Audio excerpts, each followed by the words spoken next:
Hey everyone, welcome to Wild Woodland Lavender Farm. My name is Carrie. I just wanted to show you today some more plants that I have gotten for my food forest.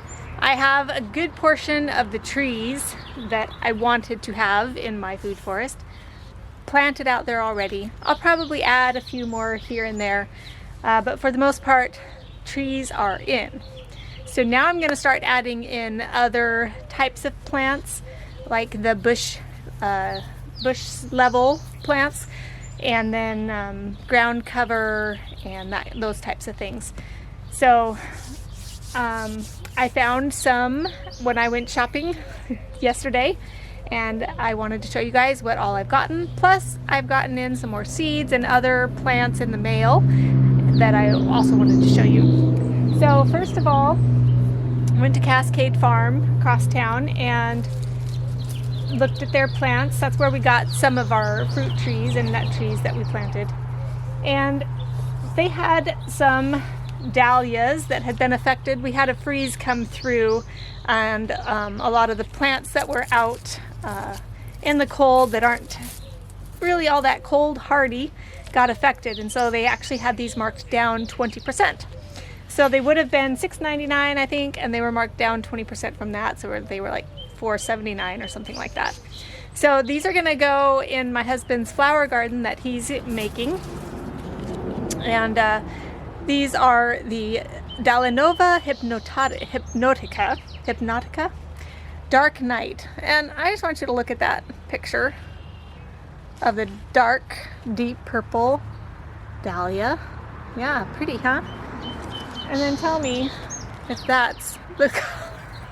I think it's false advertising, huh? It's still pretty nonetheless. So I got 3 of those since they were 30 or 20% off. And my husband is wanting dahlias for his garden.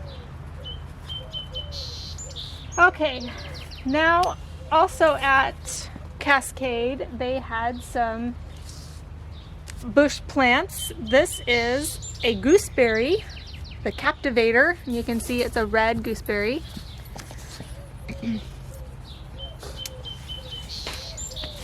Excuse me. Get out, get out, get out. Animals, what are you gonna do? So I actually have some memories of gooseberries when I was a kid. Hey, no, out, out, get Mitchu, go. And they're off. When I was a kid, we went to some people's house that my mom knew, and they had several kids, and we were playing around, and they had a gooseberry plant, and I'd never had gooseberries before, and so we just were trying them out, and I thought they were awfully tart things, and I didn't really know if I liked them or not. They were just odd to me, because I wanted them to be like blueberries, since they grew on a bush like similar to a blueberry, but they looked like grapes. So it was just a weird experience for me. So I've been kind of hemming and hawing as to whether or not I actually want them in my food forest, but I need more. I love the variety, for one. I know if we don't eat the gooseberries, there are people in our community who would probably appreciate having gooseberries, and so we could sell them to them. But as far as bush level items for in a food forest, if we just have blueberries, you know, that's not very diverse. I think I could probably handle having all blueberries, but I did want to have a variety. So I went ahead and got these since the local store had them. I didn't have to send away for them or anything like that. So anyway, this is a red gooseberry, the Captivator, high yielding, and you harvest in July and August. It's a larger and better flavored fresh eating type gooseberry. Equally good for pies and jams. And then I also, of course, got a green gooseberry. This is the Pixwell, also harvested in July and August. Then we already have a red currant in our garden that the previous owners had planted, but I went ahead and picked up another one because I do want a variety just spread in different places throughout the property. And so having more than one of the currants and more than one gooseberry is not a bad thing. They're not all going to be clumped together like our blueberries are, but to be spread around throughout the food forest. So this is the Red Lake red currant, harvested in July. Sweet tart flavor, excellent for jelly, preserves, pies, and muffins. Oops. And then of course we get the black currant. The Crandall black currant, and you harvest this in July as well. Good for jams, juices, and syrups. So next, I also found in their grouping of berries, the Hostaberry. And this is actually a combination of, what was it? I think a gooseberry and a currant. Large like a gooseberry, but has the rich sweet taste of a black currant. High in vitamin C, excellent for pies and jams. So I've never had a Hostaberry, Hostaberry. I don't know how it's said. But I thought it'd be a nice addition to the food forest. So that's all that I got at Cascade. Then I went to one of our local grocers, just a small one-store chain, if you will. Actually, they have a second one now. And went into their nursery, small nursery area, and I wasn't gonna get anything, but then right as I was finished looking in there, I came across these, and I was like, I want these. So these are hardy kiwis, cold hardy kiwis, and they're a vine plant, so you want to trellis them up on something. And you can see here, cats. This is what they look like. They're like little kiwis. They're just not fuzzy, but when you cut them open, they look like kiwis and kind of taste like them as well. So this is the Geneva kiwi, and you might have seen on here there's female written. And then this one is a male. This is a meander kiwi. And you do need a female and a male with this plant. So in order to get fruit, you need the pollen from the male flowers to pollinate the flowers from the female plants. So I was excited to see these. I was expecting to have to order them sometime online. So just really thrilled to have them locally. And now I need to figure out what to plant these so they can grow up them. It's always good to have a plan, except when you don't have a plan. Now this plant I had actually bought last fall, and I don't think I've shown it, but it didn't survive the winter very well. It pretty much froze out, and this is a weeping willow. But I was just noticing that it's growing up from the root, so I might still have a willow tree after all, without having to buy another one. So that's cool. All right. Now I did order some stuff online, some through Baker Creek, some through Etsy. I've been finding Etsy to be a really nice seed shopping and plant shopping venue. I've never really considered them to be that before, but I've just been finding more and more on there. So it's kind of fun. So let's see here. So from Baker Creek, I had bought those sweet potatoes that I showed in another video. In my update video that I posted earlier this week. So I had also ordered some other things from Baker Creek.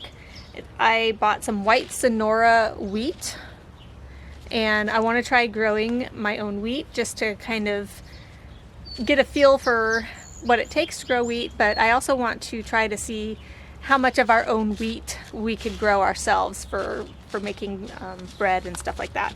So this is my start to that. There's not much in here. It's like 500-ish seeds. So it's going to be a kind of a thing where, you know, I plant it and then I harvest it for the seed so that next year I have more seed to plant. But this should be fun to try out.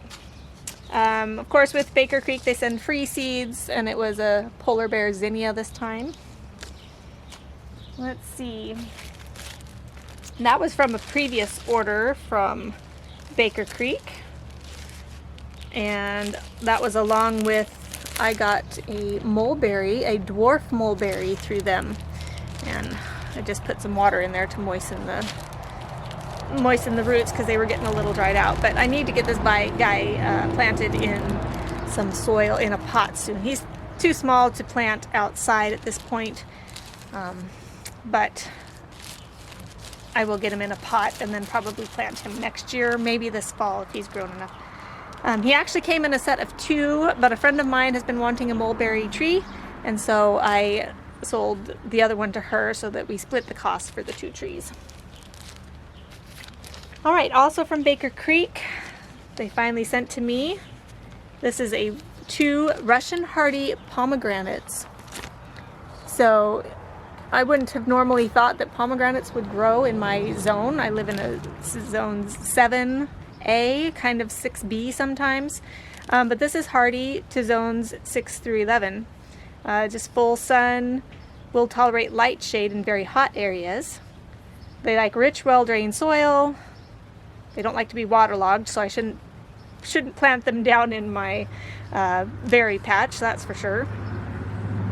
Self-pollinating, however, 2 pomegranate plants encourage better pollination and more fruit. In zones farther north than zone 7, bring them indoors in winter. So I could put them in a pot and then bring them inside during the winter, or I could put them in maybe a more protected area just to make sure that they'll survive a winter here. But I'm kind of excited to see what a pomegranate grown here in our zone looks like.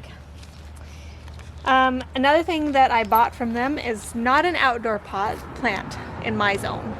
So I'm going to have this as a house plant, which is fine by me. But this is a black pepper plant. So these will grow those little, the black peppercorns. This is the plant that produces those. So we'll see if I can grow my own peppercorns. This will be fun. All right, now from Etsy. So with my husband's flower garden that he's wanting to do, so we're gonna have the lavender field, we're gonna have a rainforest, not a rainforest, I keep calling it that, food forest, and of course our vegetable gardens. But then my husband also wanted to do a flower garden, and kind of combined all into that. We want to, encourage hummingbirds, and we want to encourage butterflies. And so we decided to plant some milkweed to see if we can get some monarch butterflies attracted to the area. So I bought 2 things from Etsy. This was a narrow leaf milkweed, and there's the Latin word for it. I bought these from plantflowerseeds.com, but of course through their Etsy shop that they have. That's just their website, and I imagine that their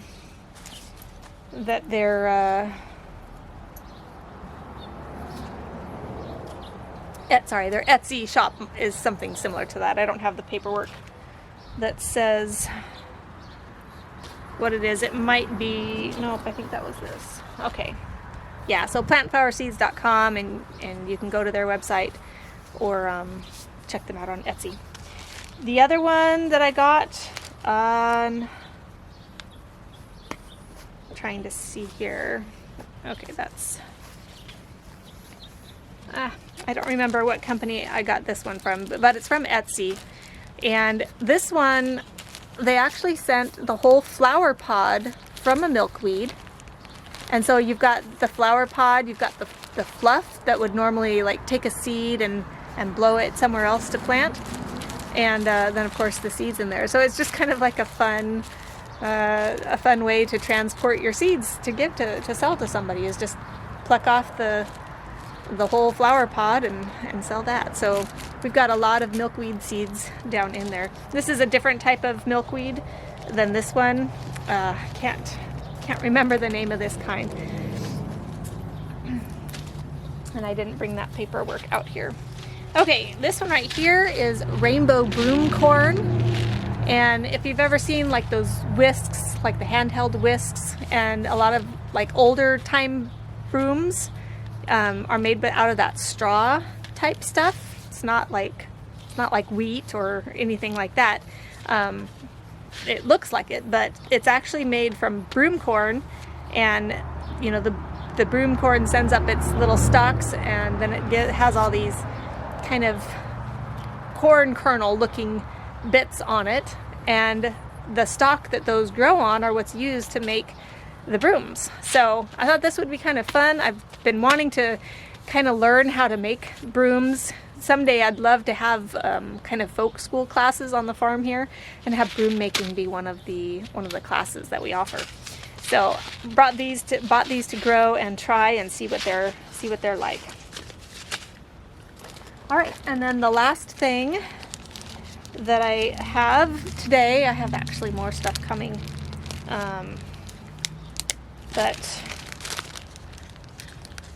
these are going to go in the food forest, but I'm going to need to stick them in a pot and root them first, because they are just the stems, nice and wet.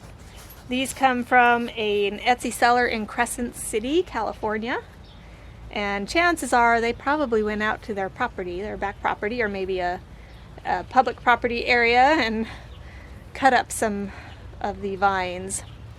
Ooh.